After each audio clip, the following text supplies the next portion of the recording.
Yeah, yeah, yeah, yeah, yeah, yeah, yeah, yeah, yeah, yeah.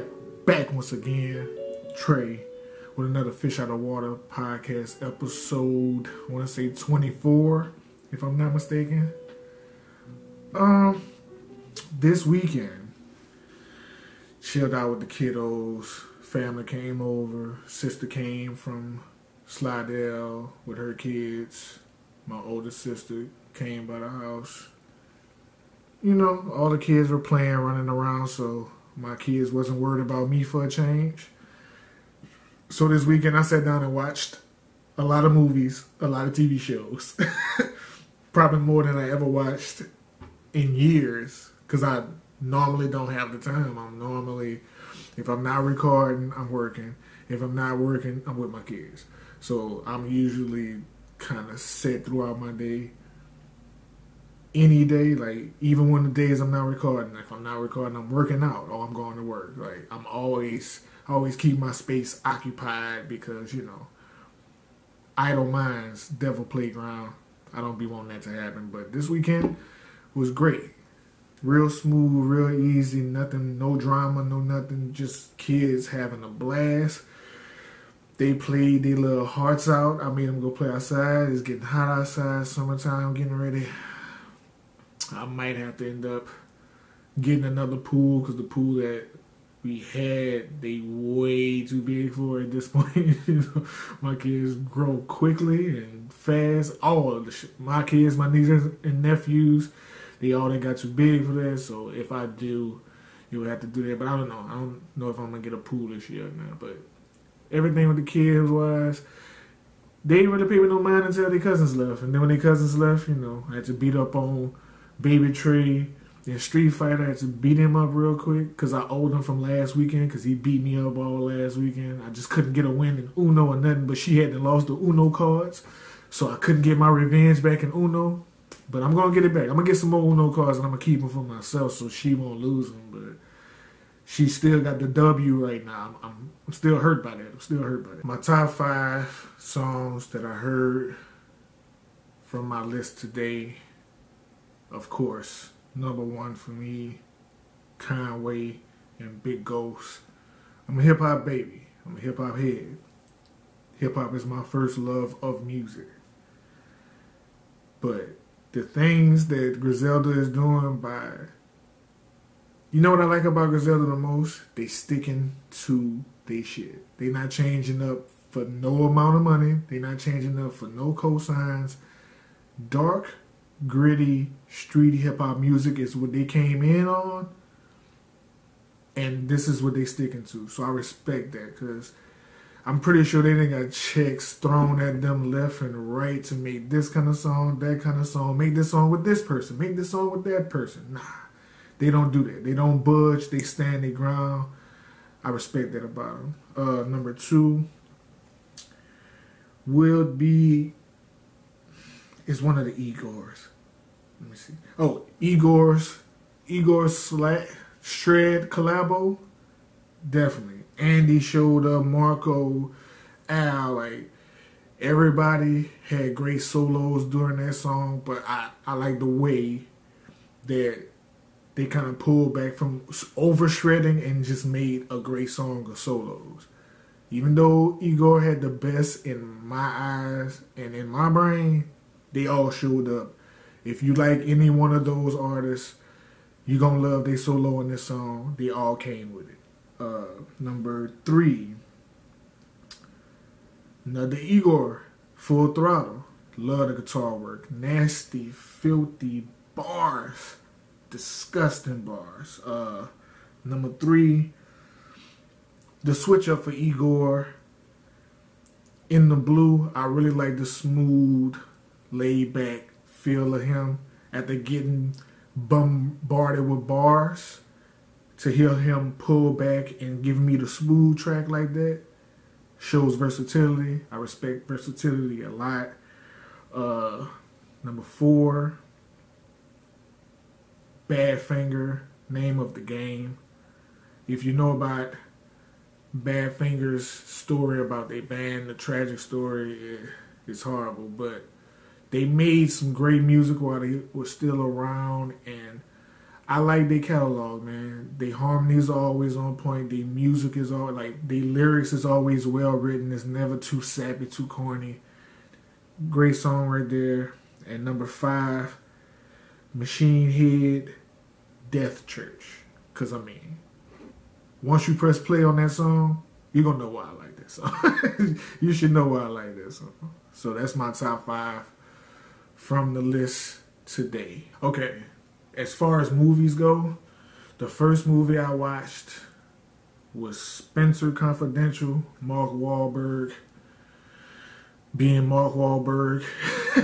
If you ever watched Patriots Day, Mile 22, The Departed, Shooter, any Mark Wahlberg movie where he played a cop or a detective or any part of law enforcement, it's pretty much him doing that again, except for he's a little more reckless and he's a do-gooder.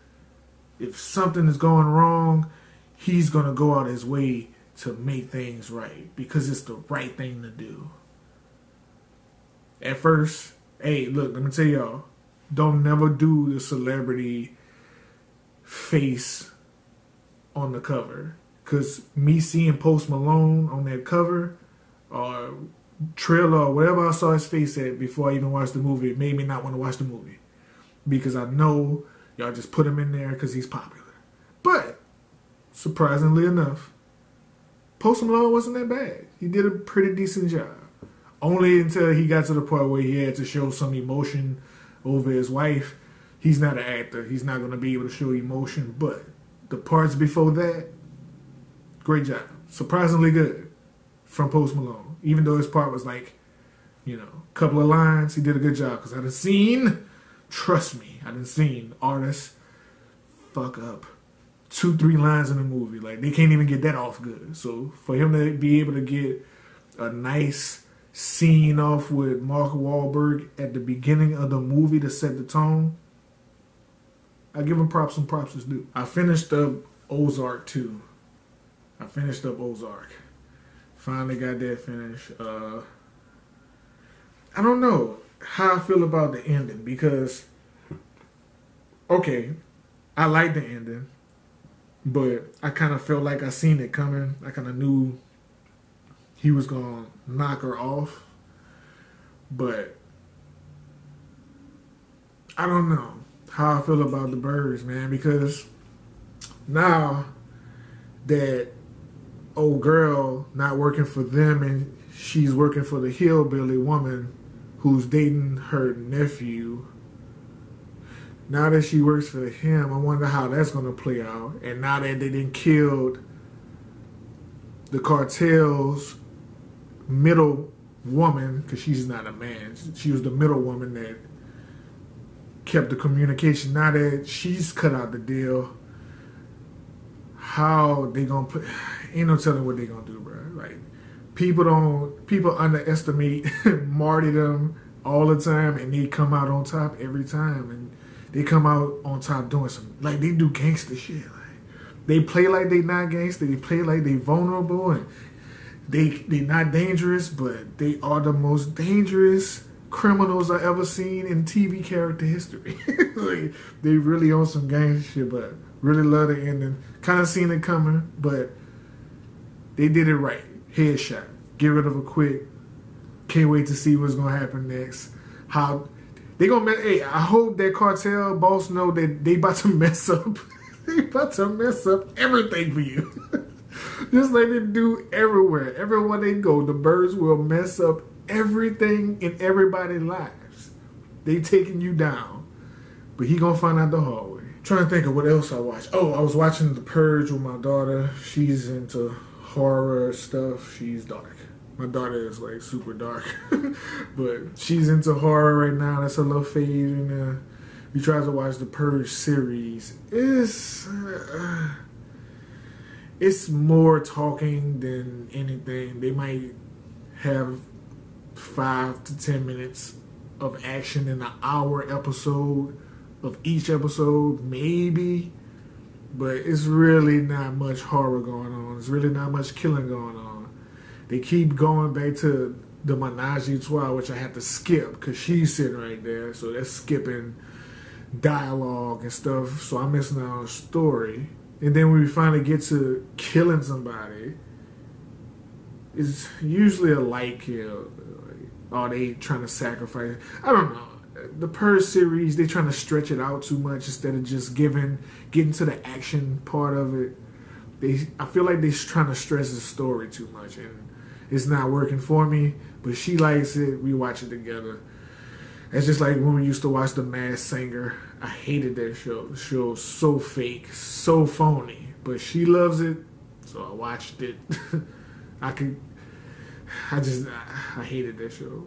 But I'm glad she got over it quick, so I don't never have to watch The Masked Singer. But Be Shazam is our favorite show because she's a music head also.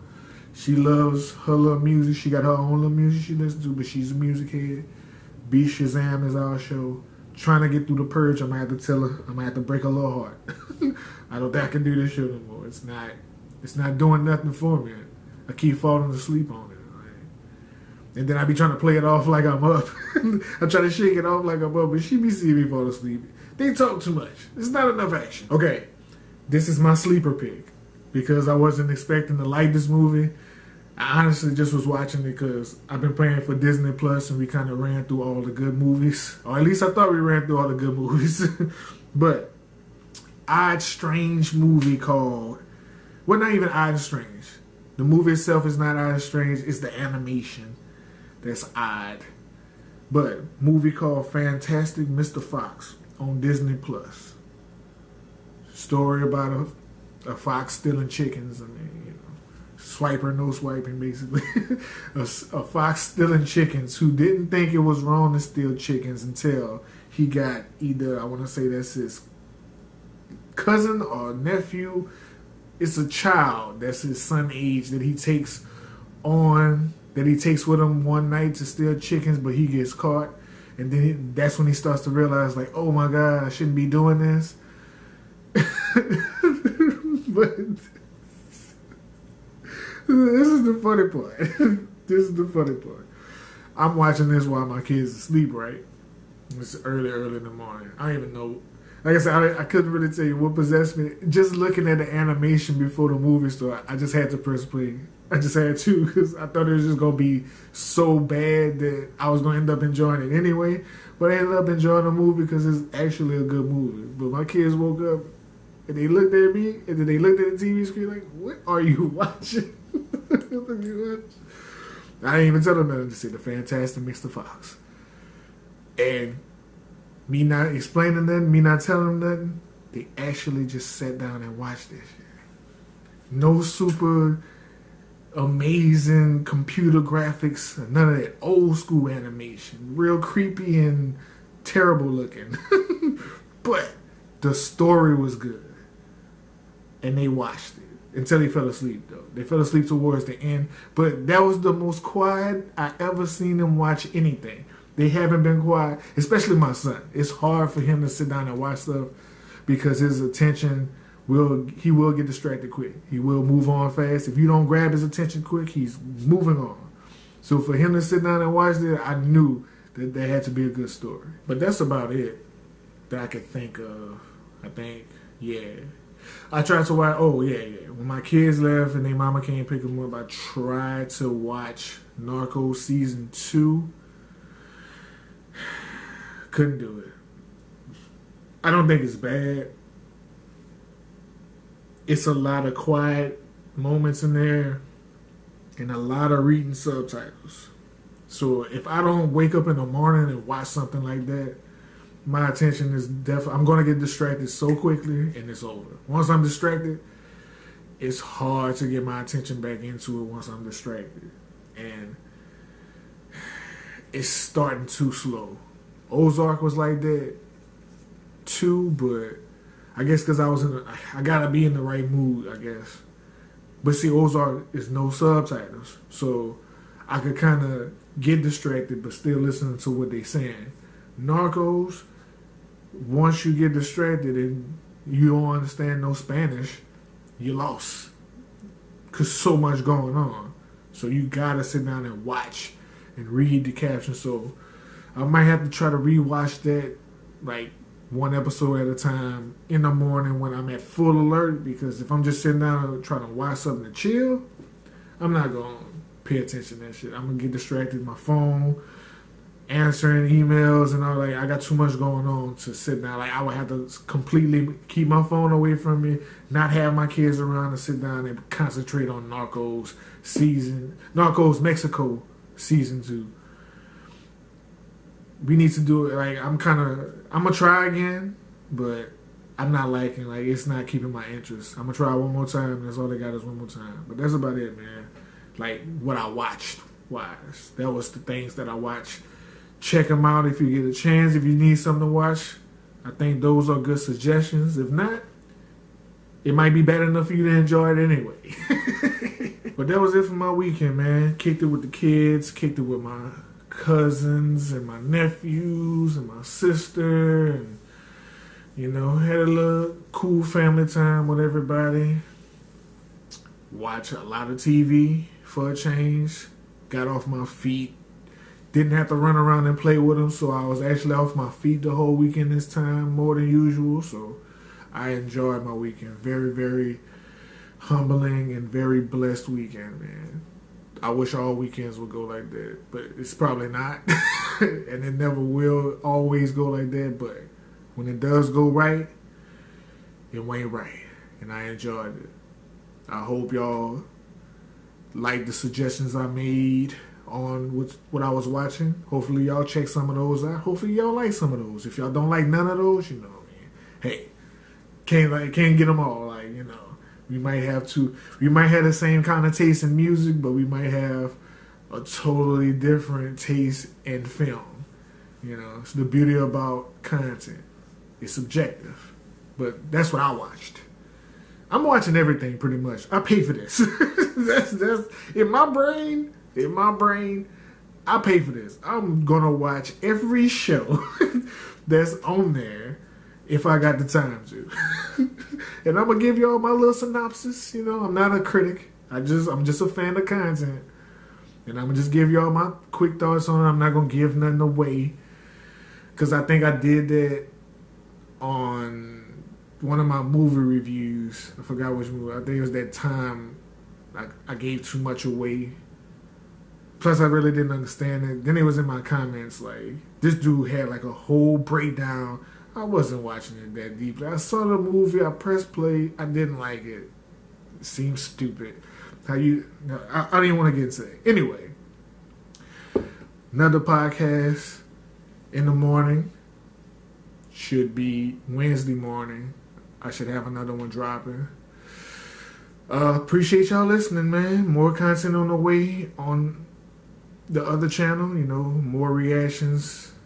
I got 10 more coming today, which will be Tuesday for y'all.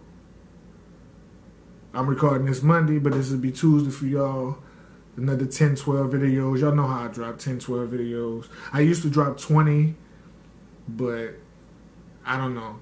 I'm kind of chancing it with the 10, 12 since I didn't got that copyright strike. I'm trying to move a little more careful, pull back a little bit so I can keep this content going. But definitely more reaction videos on the other channel, and definitely another episode of the Fish Out of Water podcast coming with my top 5 that I heard that day and what I watched, which I probably don't have much on what I watch because I'm going to be recording videos, so there's going to be a lot of music, probably a lot more music talk throughout the week, more TV and movie talk after the weekend, because that's when I usually have time to. Oh, and battle rap talk. I got to watch that too. That's what else I had watched. Caffeine app. Shout out Caffeine. Good job, Caffeine. I talk shit about y'all all week on Twitter for this Ultimate Madness tournament. I talk shit about y'all all week. Make sure y'all shit ain't skipping. Make sure y'all shit not freezing. Make sure y'all get it together. We've been waiting on these battles for the longest. These quarantine battles and solitary and rooftop battles. But get that real feel. And Ultimate Madness and Caffeine, hey, good job, man. Good job. That shit was clean. It was like I was watching a movie. Y'all had Jay Black and Henny Man looking right. Y'all had the battlers looking right, even though some of them was trash. Squeako, choke artist. Can't believe Squeako. You was in the middle of the street with Av talking buku shit. Like, I mean, talking big shit to get your ass whipped 3-0 by Your Honor, who wasn't even that good. But you were so bad, he won. Who else was terrible? Rubando and Gunpowder Pat. No. And I'm surprised as Rubando, why would you try to joke with Gunpowder Pat? Why? Why is you joking with Gunpowder Pat? Do what you do, Rubando. This is not the time to experiment. You lucked out and Gunpowder Pat was so bad that you won? Not the time to not the time to experiment, bro. Do you punch, punch, punch. If you're a puncher, just punch. At this point in this, it's a tournament. You got to do what you're great at. That's how Lou Castro beat Kid Chaos. I don't agree with that, but he did his best Lou Castro. All I was seeing in the comments was, this the best Lou I ever seen. Personally, don't really care for it. Whip the putt. I'm cool on it. But people love that shit. It worked for him. To me, Kid Chaos 3-0'd him. Gentleman 30. Bar after scheme. And, oh, just beautiful wordplay. Beautiful writing. But this is not camera. Like, you're not gonna win trying to win on camera. You need to entertain on the spot. And that's how Lou Castro won. He entertained them on the spot. When you gonna go back and watch that battle against Lou, when you gonna go back and watch Lou Castro against against Kid Chaos, it's gonna look bad. Like, Kid Chaos barred him to death. But at the time, Lou Castro won off of his performance. But the best battle of the night, Real Sick and Jada Nightwing. Man, y'all in trouble. Jada Nightwing is focused. He has the presence. And he has the bars to back up his presence. So, if he's focused like this every round, I got him winning. The only person that I got knocking Jada Nightwing off his path is Brooklyn Hands. Only because of his presence. In that dark room, just you and him, and Brooklyn Hands like 6'6", 6'7". he got a big voice and everything. Like, he's gonna look crazy against y'all. Like, y'all better hope he choke. If Brooklyn Hands don't choke and Jada Nightwing stay focused, that's gonna be the finals. But that's all I got. Battle rap talk. Kid Chaos got robbed to me, but I get the win. Don't care for Rubando nor I didn't forgot the other kid name. Oh, Gunpowder Pat. Nah, that battle was move on. Squeako and Your Honor, disappointing. They was setting that up like that was the main event. Your Honor didn't do good. Squeako did worse. No. Real Sick and Jada Nightwing. Hey, URL. This is what y'all do. Get Real Sick.